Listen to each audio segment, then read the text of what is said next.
सास बहू की यह कहानी पढ़कर आपकी आंखें सजल हो उठेंगी।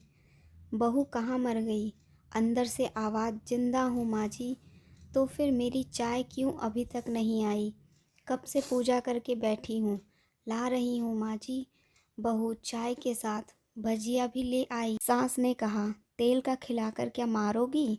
बहू ने कहा, ठीक है माँ जी, ले जाती हूँ। सास ने कहा, रहने दे, अब बना दिया है तो खा लेती हूँ।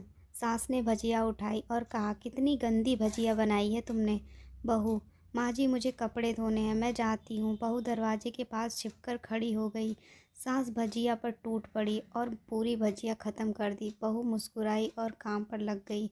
दोपहर के खाने का वक्त हुआ। सास ने फिर आवाज़ लगाई, कुछ खाने को मिलेगा? बहू ने आवाज़ नहीं दी। सास फिर चिल्लाई, भूखे मारोगी क्या? बहू आई सामने, खिचड़ी रख दी। सास गुस्से से, ये क्या है? मुझे इसे नहीं खाना है, इसे ले जाओ। बहू ने कहा, डॉक्टर ने आपको दिन में खिचड़ी खाने को कहा है, खाना तो पड़ेगा ही। सास मुंह बनाते हुए, हाँ तू मेरी माँ बन जा। बहू फिर मुस्कुराई और चली गई। आज इनके घर पर पूजा थी। बहू सुबह 4 बजे से उठ गई। पहले स्नान किया, फिर फूल लाई, माला बनाई, रसोई साफ की, पकवान और भोज बनाए। सुबह के 10 बज गए। अब सास भी उठ चुकी थी। बहू अब पंडित जी के साथ भगवान के वस्त्र तैयार कर रही थी। आज ऑफिस की छुट्टी थी। उनके पति भी घर पर थे। पूजा शुरू हुई। सास चिल्लाती हुई, बहू ये नहीं है, वो नहीं है। बहू दौड़ी दौड़ी आती और सब करती। अब दोपहर के 3 बज गए थे। आरती की तैयारी चल रही थी। पंडित जी ने सबको आरती के लिए बुलाया और सबको हाथों में थाली दी। जैसे ही बहू ने थाली पकड़ी, थाली हाथों से गिर पड़ी। शायद भोज बनाते हुए बहू के हाथों में तेल लगा था, जिसे वो पोंछना भूल गई थी। सारे लोग तरह तरह की बातें करने लगे।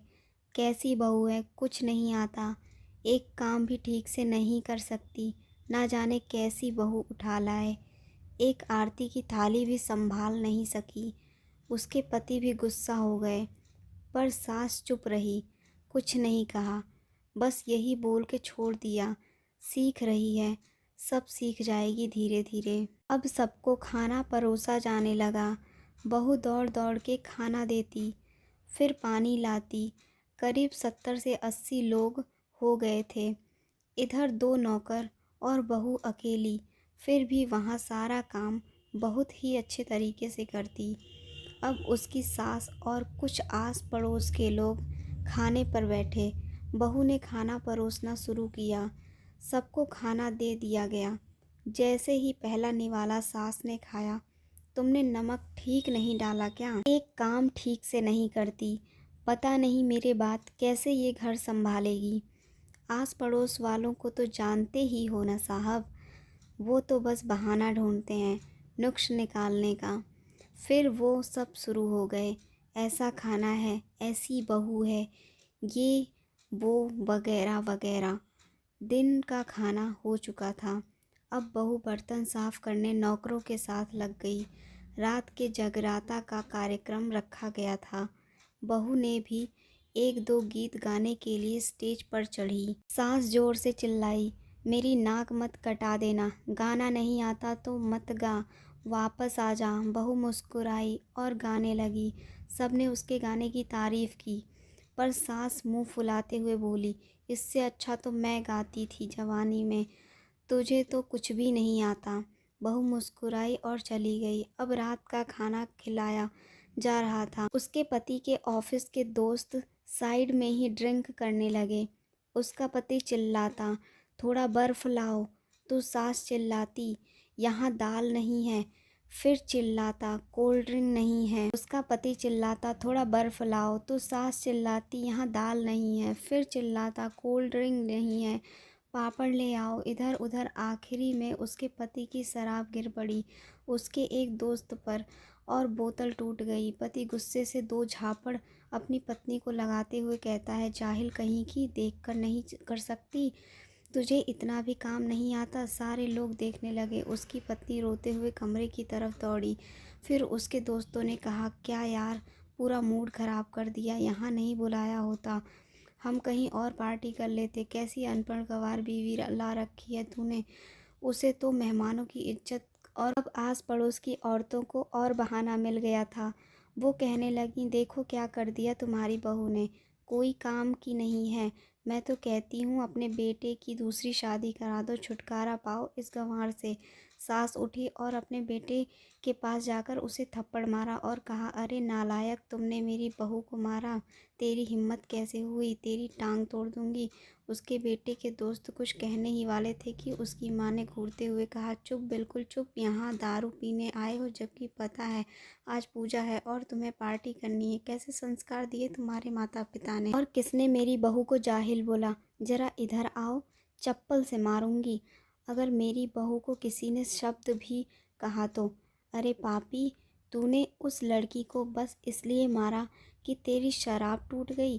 पापी, वो बच्ची सुबह 4 बजे से उठी है, घर का सारा काम कर रही है, ना सुबह से नाश्ता किया, ना दिन का खाना खाया, फिर भी हंसते हुए, सबकी बातें सुनते हुए, ताने सुनते हुए घर के काम में लगी रही।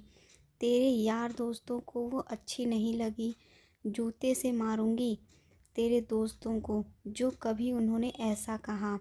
उसके यार दोस्त चुपके से खिसक लिए। अब सास बहू के कमरे में गई और बहू का हाथ पकड़कर बाहर लाई। सबके सामने कहने लगी, किसने कहा था अपनी बहू को घर से निकाल के दूसरी बहू ले आना, जरा सामने आओ।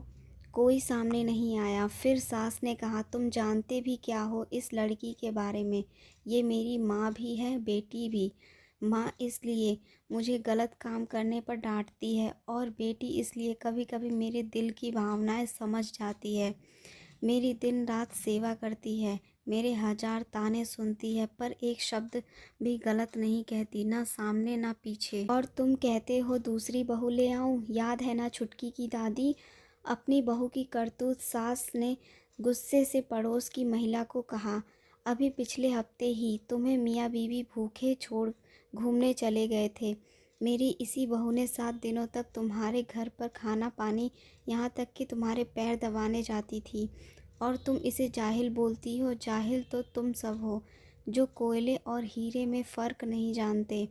अगर आइंदा मेरी बहू के बारे में किसी ने एक लफ्ज़ भी बोला तो मुझसे बुरा कोई नहीं होगा, क्योंकि ये मेरी बहू नहीं, मेरी बेटी है। बहू सिसकियाँ लेते हुए फिर कमरे में चली गई।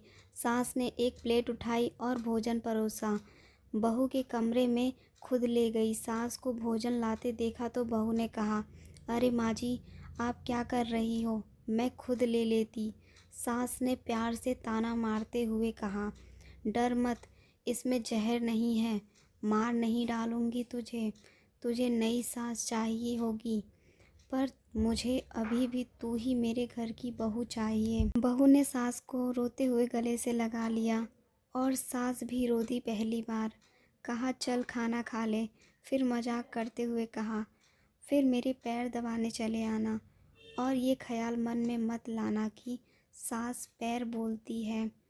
किसी दिन मैं इसका गला दबा दूंगी, क्योंकि कभी मैं भी यही सोचती थी। दोनों खूब हंसने लगती हैं।